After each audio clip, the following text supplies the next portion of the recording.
Hello students, welcome to Win Coaching. Today we will start with the topic which is very short and it is an assessment tool. It is known as APGAR score. APGAR score एक assessment tool है जो कि newborn में किया जाता है। ये एक मिनिमम हैंडलिंग वाला टूल है जिसमें हमें न्यूबॉर्न के साथ या फिर न्यूनेट के साथ ज़्यादा हैंडलिंग की ज़रूरत नहीं है। हम मैक्सिमम इसकी स्कोरिंग ऑब्जर्वेशन से कर सकते हैं। ये टूल जो है वो नर्सेस और डॉक्टर्स दोनों के लिए ही उतना ही इम्पॉर्टेंट है असेसमेंट के लिए जितना कि हमें बाकी के असेसमेंट टूल्स की ज़रूरत पड़ती है। ये 2 बार किया जाता है, एक 1 मिनट आफ्टर बर्थ, दूसरा होगा 5 मिनट्स आफ्टर बर्थ। अपकार स्कोरिंग जो सिस्टम है वो डॉक्टर वर्जीनिया अपकार ने इंट्रोड्यूस करवाया था 1952 में। उसके बाद से ये एक कॉमनली यूज्ड टूल है जो कि इंडोर्स में या फिर हॉस्पिटल्स में काफ़ी कॉमनली किया जाता है। इससे आप बच्चे का न्यूरोलॉजिकल, सर्कुलेटरी और उसके असेसमेंट में अब आगे क्या ज़रूरत पड़ने वाली है उसका इंट्रोडक्शन या फिर असेसमेंट आप पहले से ले सकते हैं। इसे 5 कैटेगरी में बांटा गया है जिसका जो निमोनिक्स जो है वो वर्जीनिया अपकार के अपकार नाम से ही लिया गया है। जैसे कि आप देख सकते हो अपगार, APGAR।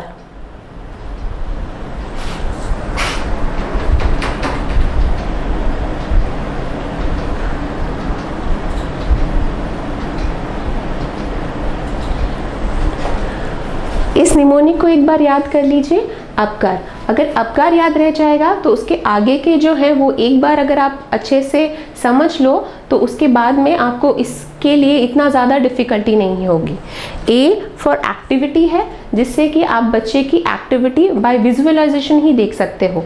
इसमें आपको बच्चे को हैंडल करने की ज़रूरत नहीं है, आपको सिर्फ उसे विजुअलाइज करना होगा।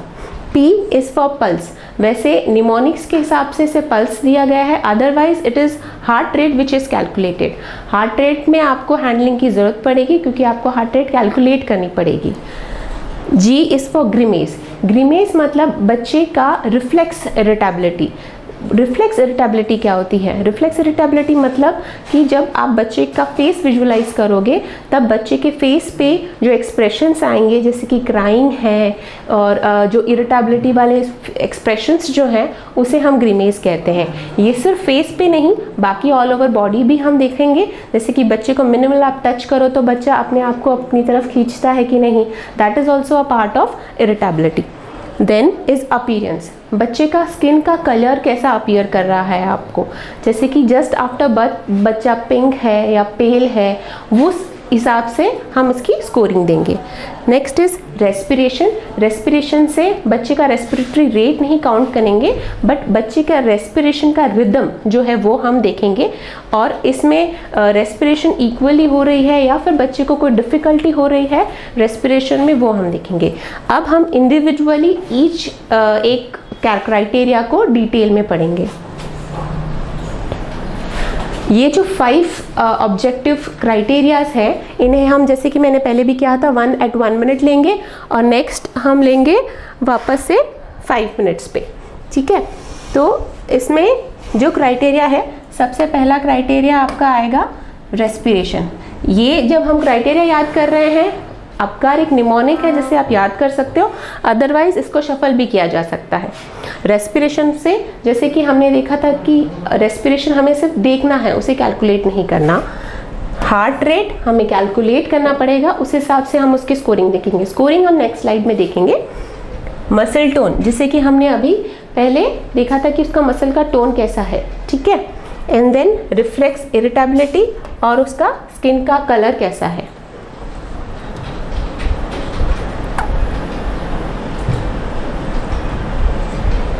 अभी ये जो सारे क्राइटेरियाज हैं ये हमें क्यों लेने पड़ते हैं, 2 बार क्यों लेने पड़ते हैं, 1 बार क्यों नहीं सही? क्योंकि जस्ट आफ्टर बर्थ जो हम 1 मिनट वाला क्राइटेरिया लेते हैं तब बेबी स्लाइट डिप्रेशन में रहता है। Baby is under slight depression due to the external environment on which he is exposed. So वो एक्सटर्नल एक्सपोजर की वजह से स्लाइट डिप्रेशन होता है। इस वजह से जो फर्स्ट 1 मिनट का जो स्कोरिंग रहता है वो आपका थोड़ा लोअर डाउन में आएगा। but after 5 minutes baby is well accustomed to the external environment and the criteria is very much to it. अब ये स्कोर जो है, ये ईच क्राइटेरिया जो होगा आपका, जो हम आगे देखेंगे, उस क्राइटेरिया को एडअप करके जो टोटल नंबर आएगा उसके हिसाब से होगा।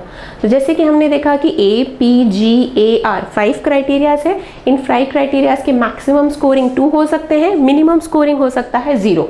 तो मैक्सिमम इसके अमाउंट या फिर टोटल करोगे तो मैक्सिमम 10 आ सकता है और मिनिमम कितना आएगा 0। तो अगर नियोनेट का बेस्ट पॉसिबल कंडीशन, मतलब कि जब बेबी का बर्थ हुआ है और everything is normal and the baby is well accustomed to the external environment, तो बेबी का स्कोरिंग नियर अबाउट 10 आएगा। तो 10 का जो स्कोरिंग अगर है या फिर 10 के पास का स्कोरिंग है, that is the best possible condition. But ये जो आइडियल सिचुएशन है 10 का, ये यूजुअली नहीं होता है। 90% ऑफ द टाइम क्या रहता है, बच्चे को जब एक्सटर्नल एनवायरनमेंट में आता है, due to the external environment बच्चे को एक्रोसाइनोसिस होता है। दैट वाई जो फर्स्ट अपीयरेंस, जो कलर का अपीयरेंस है, उसमें थोड़ा सा ब्लूइश अपीयरेंस आएगा rather than pinkish at the 1 minute point. उसकी वजह से उसका स्कोरिंग आप 2 नहीं दे पाओगे, आपको 1 देना पड़ेगा। इस वजह से आपका जो स्कोरिंग है वो 10 नहीं 9 हो जाएगा। इसीलिए द बेस्ट पॉसिबल कंडीशन जो होगा वो आइडियली नहीं होता है। 90% ऑफ द टाइम आपको स्कोर 9 मिलेगा 1 मिनट में। स्कोर्स 7 to 10 इसीलिए इंडिकेट करते हैं कि बेबी को कोई डिफ़िकल्टी नहीं है रेस्पिरेशन में।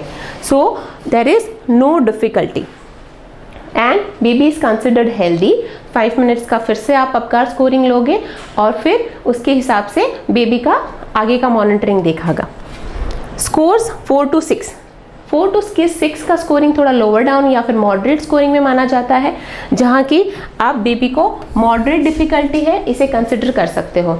मॉडरेट डिफ़िकल्टी होने की वजह से आप उसको 5 मिनट्स पे वापस से रीअसेस करना है। 5 मिनट्स पे रीअसेस करोगे, उसके बाद में आपको डिसीजन लेना है कि आपको आगे क्या इसमें असेसमेंट में क्या आपको इम्प्रूवमेंट मिल रही है या फिर बच्चा और डिप्रेशन में या फिर डिस्ट्रेस में जा रहा है, तो आपको उस हिसाब से उसमें इंटरवेंशन करना पड़ेगा। स्कोर्स 3 और बिलो, 3 और बिलो का स्कोर्स इंडिकेट करेगा कि नियोनेट सच में सीवियर डिस्ट्रेस में है। जो बच्चा सीवियर डिस्ट्रेस में होगा उसका स्कोरिंग लोअर डाउन होगा।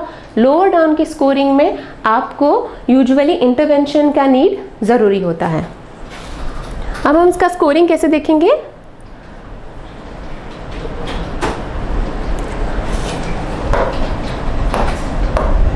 स्कोर में जैसे कि हमने उस निमोनिक के हिसाब से हम लेंगे।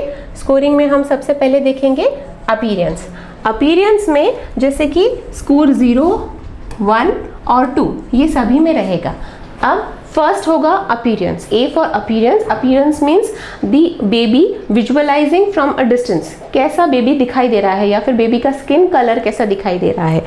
So if it is blue all over, blue all over means baby पूरा ब्लू या फिर पेल दिख रहा है। Blue indicates there is no oxygen and there is some difficulty in respiration. So the score will be 0.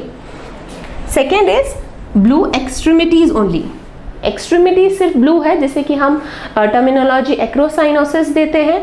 इस condition में आप baby को स्कोर दोगे 1।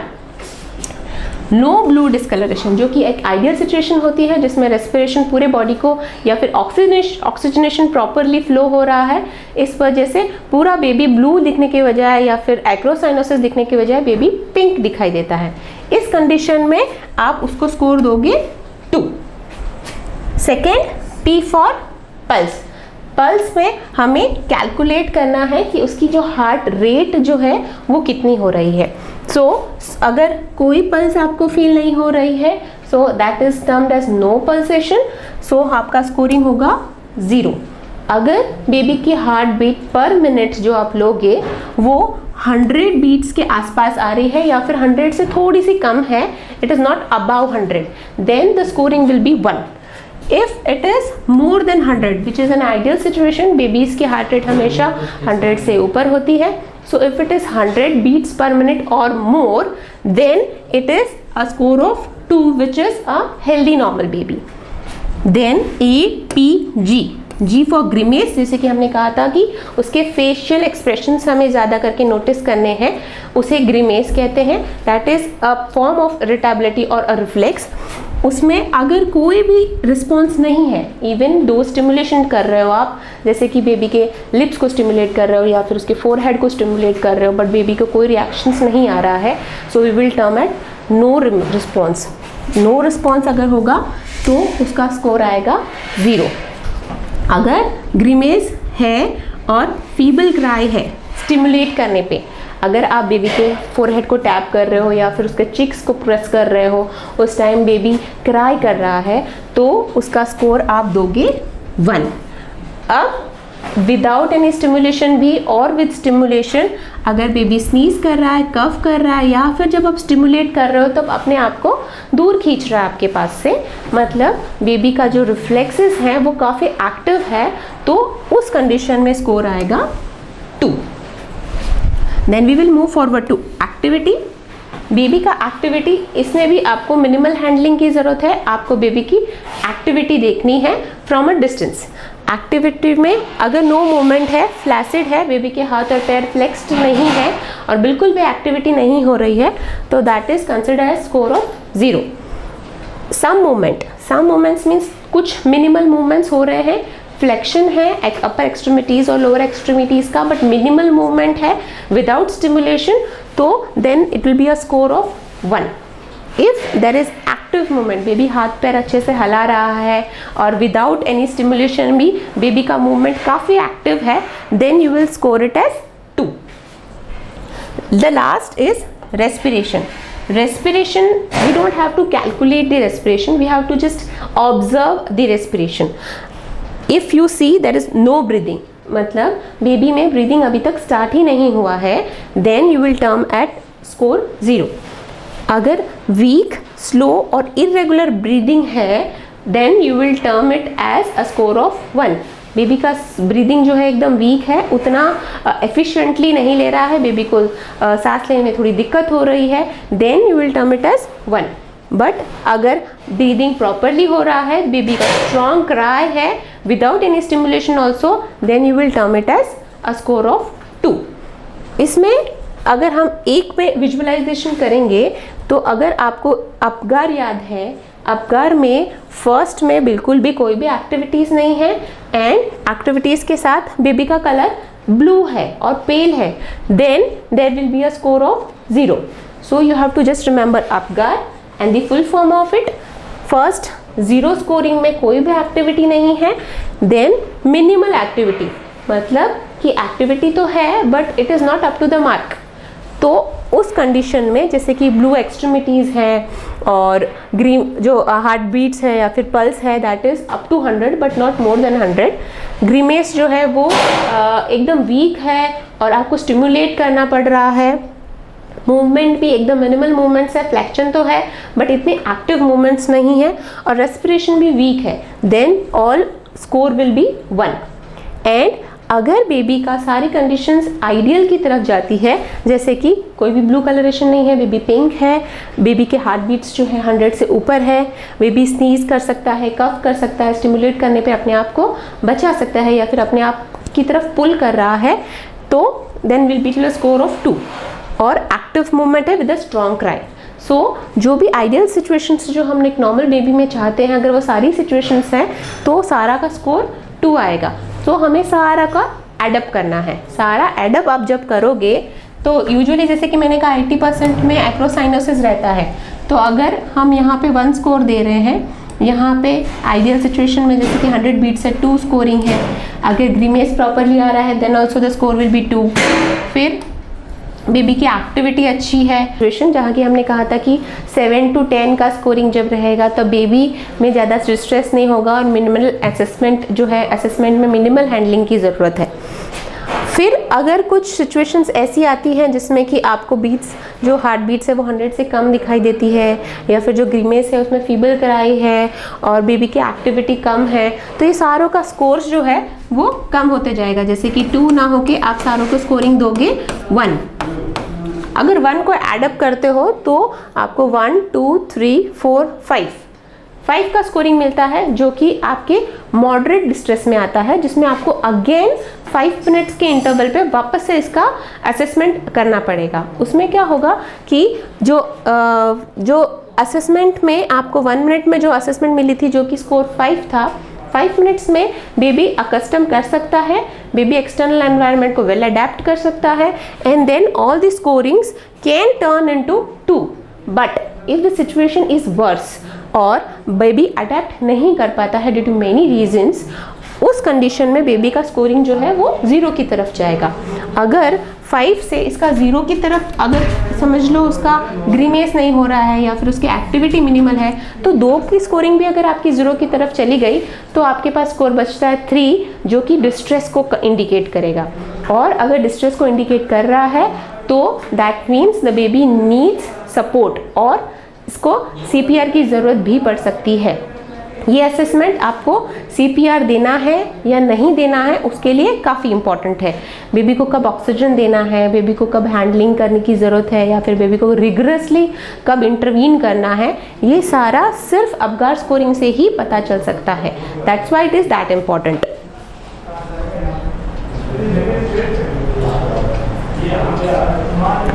Usually neonates have a lower score at 1 minute, जैसे कि हमने डिस्कस किया था, and then the score at 5 minutes due to depression immediately after birth.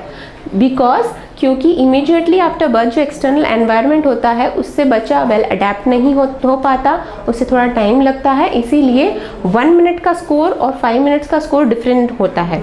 इसमें जैसे कि हमने कहा वर्स्ट सिनारियो में 5 मिनट्स का स्कोर नीचे भी जा सकता है, इसीलिए 5 मिनट्स का जो स्कोर है वो 1 मिनट से ज़्यादा इम्पोर्टेंट है करना। इसीलिए अगर आप 1 मिनट का स्कोरिंग ले रहे हो that comes near 7 and then you think कि नहीं बेबी इज़ ऑल राइट, वापस से रीअसेस करने की ज़रूरत नहीं है, so that is wrong. Because external environment को लेके बेबी डिप्रेस भी हो सकता है, तो बेबी उससे रिकवर भी कर सकता है। That's why 2 scorings are always important. Since 5 minute score has greater predictive value, it is correlates with the neonatal morbidity and mortality. Because जैसे कि हमने अभी डिस्कस किया कि जो बेबी है वो 5 मिनट्स के बाद जो हम लेंगे उसमें हमें डिसीजन लेने के लिए काफ़ी इम्पॉर्टेंट है कि उसे इंटरवेंशन की ज़रूरत है कि नहीं। अगर 5 मिनट्स का स्कोर अगर लोअर डाउन पे जा रहा है rather than 1 minute, then it is sure that you need some intervention which starts from oxygenation and then it carry forward to CPR. एक बार फिर से हमें एक स्मॉल जिस्ट में रिवाइज कर लेते हैं। हमने आज क्या पढ़ा? हमने पढ़ा अपगार स्कोर, जो कि 1952 में डॉक्टर वर्जीनिया अपगार ने डेवलप किया था और उन्हें नाम दिया था अपने ही नाम पे अपगार, जिससे उन्होंने उन्हीं के नाम से एक निमोनिक्स बनाया। उन निमोनिक्स से आपको इजीली उनका नाम प्लस ये जो 5 असेसमेंट टूल्स हैं वो आपको याद रह जाएंगे। इसमें आप APGAR से भी याद रख सकते हो, और अगर वैसा नहीं रखना है तो जो नॉर्मल उनके वैल्यूज़ है या फिर नॉर्मल उसके नाम है उनसे भी याद रख सकते हो, जिसमें हार्ट रेट एक क्राइटेरिया है, ब्रीदिंग है, रिफ्लेक्सेस है, मसल टोन है और कलर है। इसी में आपको स्कोरिंग दी जाती है जो कि मिनिमम स्कोरिंग 0 होती है और उसकी मैक्सिमम स्कोरिंग होती है 2। उस हिसाब से आपको उसका स्कोरिंग टोटल आप ऐड अप करना है और वो टोटल स्कोर बेबी का कंडीशन डिस्प्ले करेगा। अगर स्कोर 7 to 10 के बीच में है then the baby is considered normal and it is again taken at 5 minutes and then reassessment के बाद भी अगर 7 to 10 के बीच में स्कोरिंग है और इम्प्रूव हो रहा है then baby can be shifted to normal ward. But if the score is 5 to 7 then we have to reassess. Reassessment में आपको उसका क्राइटेरिया जो कि पहले मॉडरेट में आ रहा था, तो वो मॉडरेट क्राइटेरिया जो 3 to 6 का माना जाता है या फिर नॉट बिलो देन 3, या फिर आप बोल सकते हो कि 4 एंड अबाव, वो क्राइटेरिया आपको नॉर्मल में होगा। उसमें आपको बेबी को अलोन नहीं छोड़ना है, उसको मॉनिटरिंग करते रहना है जब तक कि उसकी एक्टिविटी या फिर उसके सारे जो क्राइटेरियाज हैं वो नॉर्मल की तरफ जाए। But if all the sum add up to less than 3 or less than 3, then baby is in severe distress and it needs intervention. अगर एक क्विक असेसमेंट करें हम अब, तो इस हिसाब से आप क्विक असेसमेंट कर सकते हो 1 मिनट पे और 5 मिनट पे। ये क्विक असेसमेंट इसलिए कर रहे हैं हम क्योंकि एग्जाम में क्वेश्चन ऐसे नहीं आएगा कि अपकार का फुल फॉर्म क्या था या फिर अभी ये नॉर्मल क्वेश्चंस हो गए। अभी क्वेश्चन मॉड्यूलेट किए जाते हैं जिसमें आपको एक सिचुएशन दी जाती है कि there is a baby which is born and the baby's heart rate is less than 100 and इसी हिसाब से आपको आगे के क्राइटेरियाज भी उसी क्वेश्चन में इनकलकेट किए जाएंगे।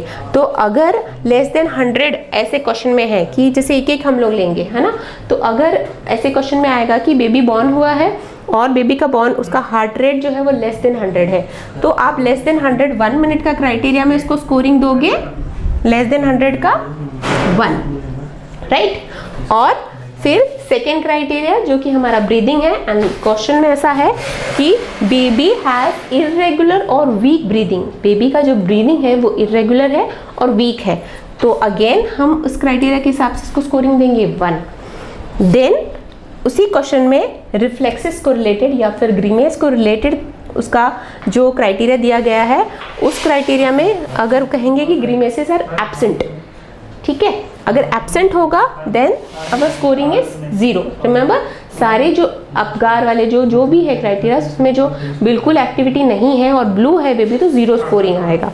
तो आपको यहाँ पे ग्रीमेस बताया गया है कि देयर इज नो ग्रीमेस और there is no reflex irritability, तो आपको उसका स्कोरिंग देना है 0। फिर उसके मसल टोन को रिलेटेड या फिर उसका जो एक्टिविटी है, ए फॉर एक्टिविटी, उसके रिलेटेड अगर क्वेश्चन में आया है कि लिमिटेड मूवमेंट्स ऑफ एक्सट्रीमिटीज, मतलब बेबी का मिनिमल मूवमेंट है या फिर slight flexion of upper extremity, ऐसा कुछ क्वेश्चन में है कि सिर्फ अपर एक्सट्रीमिटी स्लाइटली फ्लेक्स्ड है या फिर सिर्फ लोअर एक्सट्रीमिटी स्लाइटली फ्लेक्स्ड है, सो उसको कंसिडर करोगे आप लिमिटेड मूवमेंट्स, क्योंकि एक्टिव मूवमेंट्स नहीं हो रहा है, इसीलिए आप उसको स्कोर दोगे 1। देन लास्ट इज कलर, और कलर में अगर आपको दिया गया है कि बेबी इज एक्रोसाइनोस्ड, एक्रोसाइनोस्ड का क्या मीनिंग होता है कि उसके जो एक्सट्रीमिटीज हैं वो ब्लू है, बेबी पूरा ब्लू नहीं है, नाइदर बेबी इज पिंक। सो एक्रोसाइनोसिस अगर टर्मिनोलॉजी आई है, इसका मतलब बेबी के एक्सट्रीमिटीज जो है वो ब्लू है, तो अगेन आप उसको स्कोर दोगे 1। अब इसको एडअप करोगे तो आपका आएगा 1 2 3 4, टोटल स्कोर होगा 4। जो 4 का स्कोरिंग है वो मॉडरेट डिस्ट्रेस का आता है, मतलब इसे रीअसेसमेंट की ज़रूरत है और उसको ऑब्जर्वेशन की ज़रूरत है, क्योंकि 4 to 6 जो है वो आपका आइडियल कंडीशन से या फिर नॉर्मल बेबी की कंडीशन से मॉडरेट डिस्ट्रेस में आ जाएगा। देन 5 मिनट्स पे आपने वही बेबी को वापस से रीअसेस करना है। तो ये जो टोटल स्कोरिंग आपका जो है ये क्वेश्चन में इस तरीके से आ सकता है कि now what is the total score of the baby या what is the Apgar scoring of the baby. तो इस तरह से आपको टोटल स्कोरिंग अपगार का आएगा 4, ठीक है। अब इसी कंडीशन में एट 5 मिनट्स वापस से रीअसेस करना पड़ेगा आपको, और वापस से रीअसेसमेंट में क्या आएगा वो डिफरेंट क्वेश्चन में आएगा, ठीक है। तो इस तरह के क्वेश्चंस हो सकते हैं, इसमें आपको 1 मिनट के स्कोरिंग अलग से पूछे जा सकते हैं या फिर 5 मिनट्स के स्कोरिंग अलग से पूछे जा सकते हैं।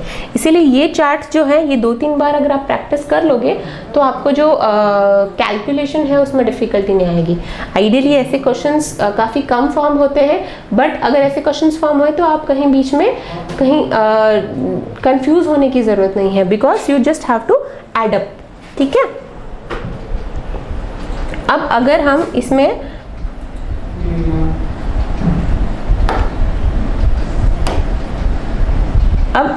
इस पे दूसरा कंडीशन देखेंगे, ठीक है। दूसरे कंडीशन में हम देखेंगे कि अगर क्वेश्चन में ऐसा आया है कि बेबी का जो हार्ट रेट है वो एब्सेंट है, ब्रीदिंग है वो भी एब्सेंट है, रिफ्लेक्सेस है उसमें ग्रीमेस वीक राय है, मसल टोन में भी लिमिटेड मूवमेंट्स हैं और कलर में पेल ब्लू है, ठीक है। तो फिर आपका स्कोरिंग आएगा 1 1 2 0 0 1 0 0।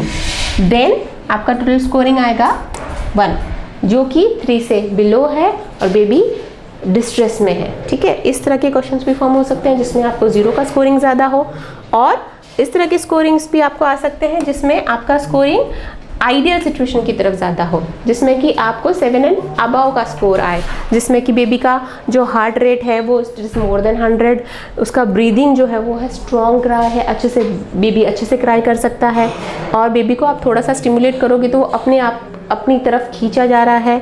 Moves all the extremity spontaneously का मतलब होता है कि फ्लेक्शन अच्छे से हो रहा है और मूवमेंट अच्छे से हो रहा है, और वो जब बॉडी जो है वो एक्रोसाइनोसिस की तरफ जा सकती है। तो इस कंडीशन में आपको 1 मिनट का स्कोरिंग में mostly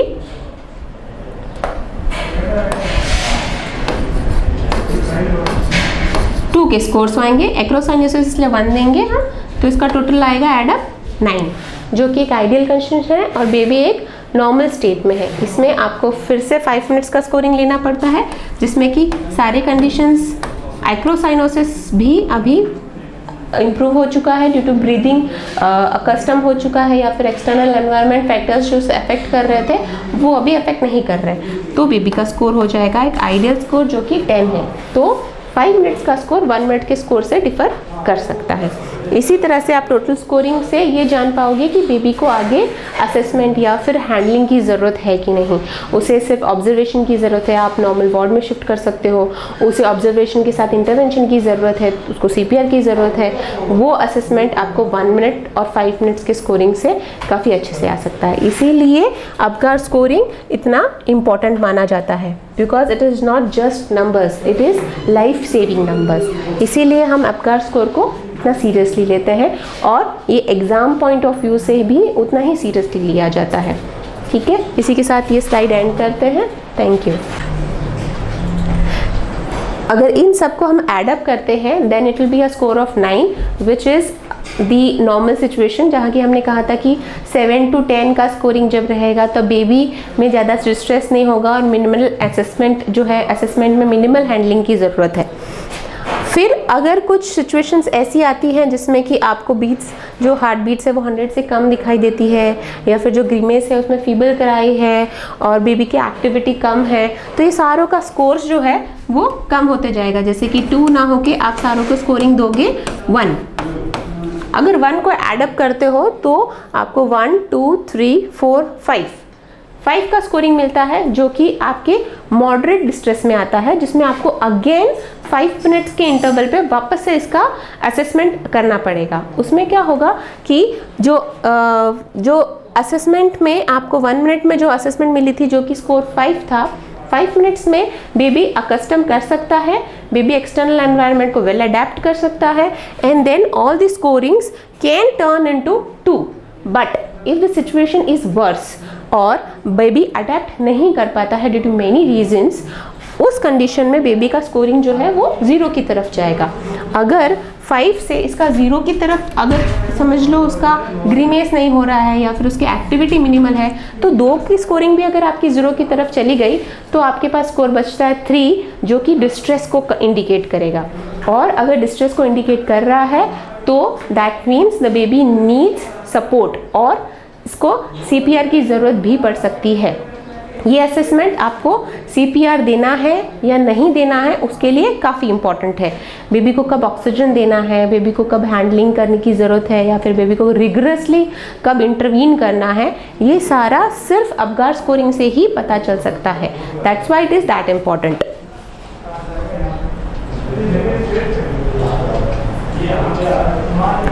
usually neonates have a lower score at 1 minute, जैसे कि हमने डिस्कस किया था, and then the score at 5 minutes due to depression immediately after birth, because क्योंकि इमीडिएटली आफ्टर बर्थ जो एक्सटर्नल एनवायरनमेंट होता है उससे बच्चा वेल अडेप्ट नहीं हो पाता, उससे थोड़ा टाइम लगता है, इसीलिए 1 मिनट का स्कोर और 5 मिनट्स का स्कोर डिफरेंट होता है।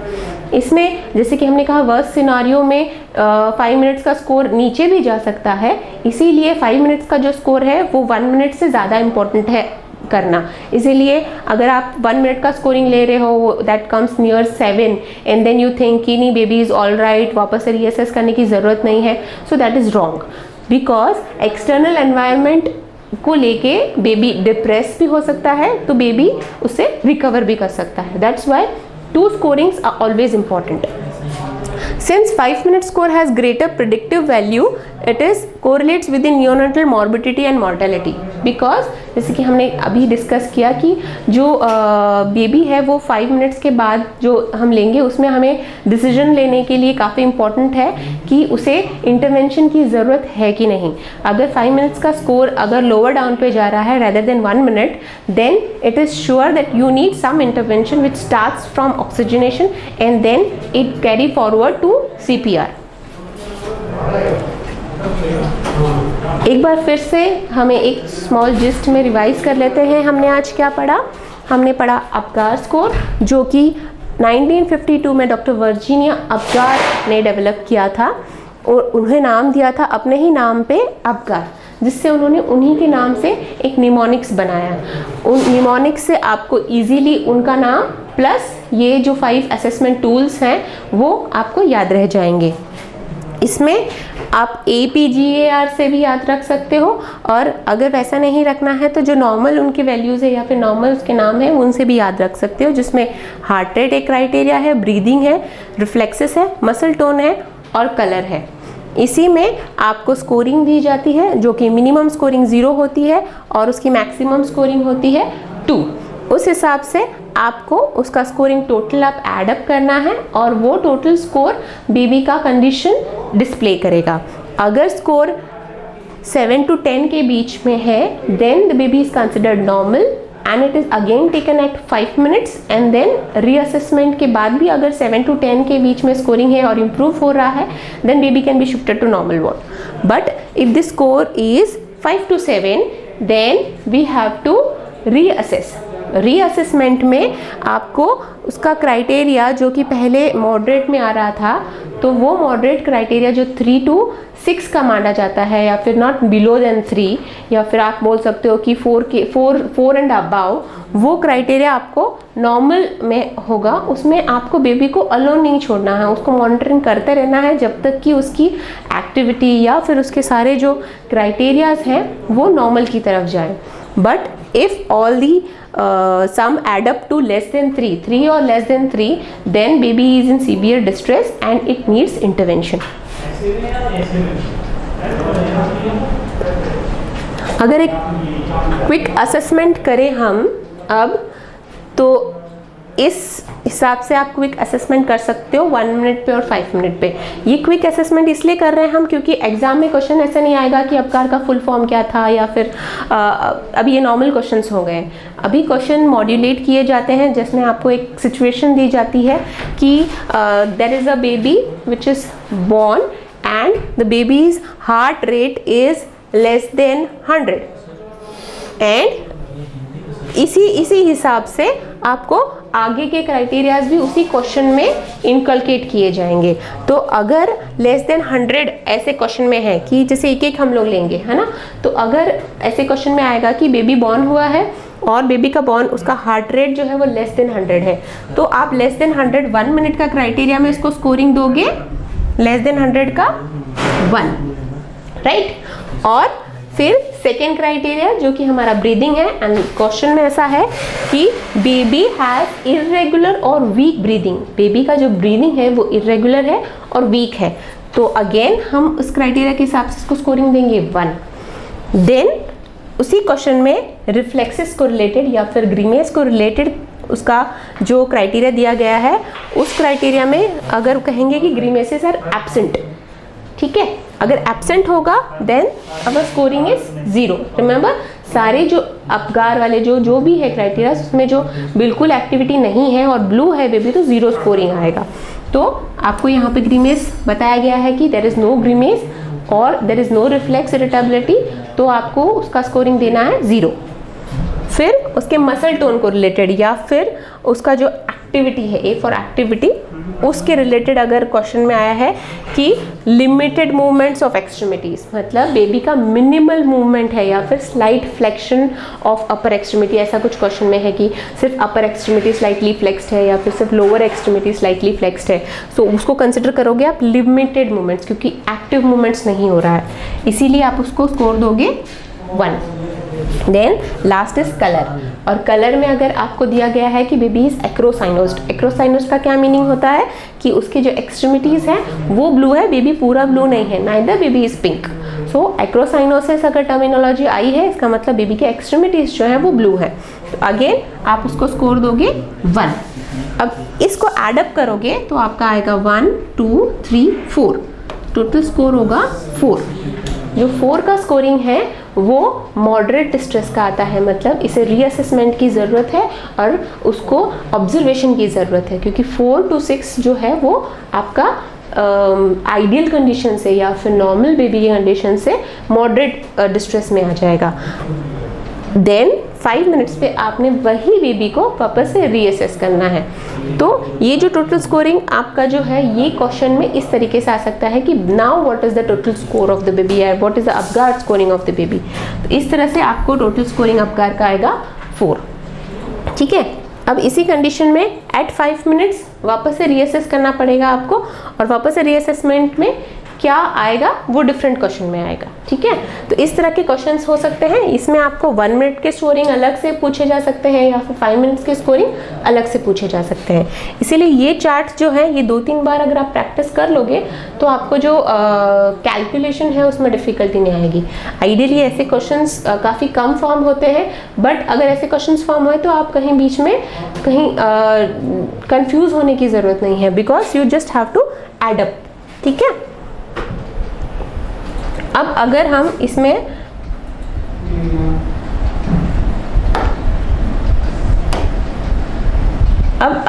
इस पे दूसरा कंडीशन देखेंगे। ठीक है, दूसरे कंडीशन में हम देखेंगे कि अगर क्वेश्चन में ऐसा आया है कि बेबी का जो हार्ट रेट है वो एब्सेंट है, ब्रीदिंग है वो भी एब्सेंट है, रिफ्लेक्सेस है उसमें ग्रीमीस वीक राय है, मसल टोन में भी लिमिटेड मूवमेंट्स है और कलर में पेल ब्लू है। ठीक है, तो फिर आपका स्कोरिंग आएगा 1 1 2 0 0 1 0 0।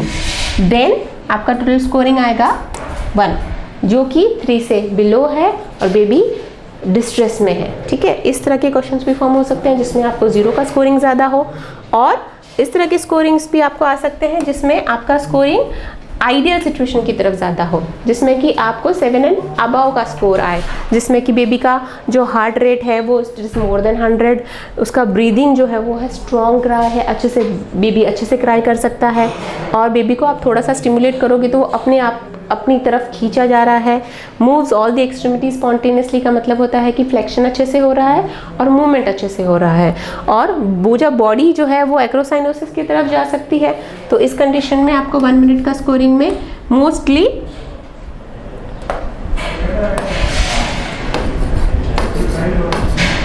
2 के स्कोर्स आएंगे। एक्रोसाइनोसिस इसलिए 1 देंगे हम, तो इसका टोटल आएगा एड अप 9, जो कि एक आइडियल कंडीशन है और बेबी एक नॉर्मल स्टेट में है। इसमें आपको फिर से 5 मिनट्स का स्कोरिंग लेना पड़ता है, जिसमें कि सारे कंडीशंस, एक्रोसाइनोसिस भी अभी इम्प्रूव हो चुका है ड्यू टू ब्रीदिंग, कस्टम हो चुका है, या फिर एक्सटर्नल एनवायरनमेंट फैक्टर्स जो अफेक्ट कर रहे थे वो अभी अफेक्ट नहीं कर रहे, तो बेबी का स्कोर हो जाएगा एक आइडियल स्कोर जो कि 10 है। तो 5 मिनट्स का स्कोर 1 मिनट के स्कोर से डिफर कर सकता है। इसी तरह से आप टोटल स्कोरिंग से ये जान पाओगे कि बेबी को आगे असेसमेंट या फिर हैंडलिंग की ज़रूरत है कि नहीं। उसे सिर्फ ऑब्जर्वेशन की ज़रूरत है, आप नॉर्मल वार्ड में शिफ्ट कर सकते हो। उसे ऑब्जर्वेशन के साथ इंटरवेंशन की ज़रूरत है, उसको CPR की ज़रूरत है। वो असेसमेंट आपको 1 मिनट और 5 मिनट्स के स्कोरिंग से काफ़ी अच्छे से आ सकता है। इसीलिए अपगार स्कोरिंग इतना इम्पॉर्टेंट माना जाता है, because it is not just numbers, it is life saving numbers. इसीलिए हम अपगार स्कोर को इतना सीरियसली लेते हैं, और ये एग्ज़ाम पॉइंट ऑफ व्यू से भी उतना ही सीरियसली लिया जाता है। ठीक है, इसी के साथ ये स्लाइड एंड करते हैं।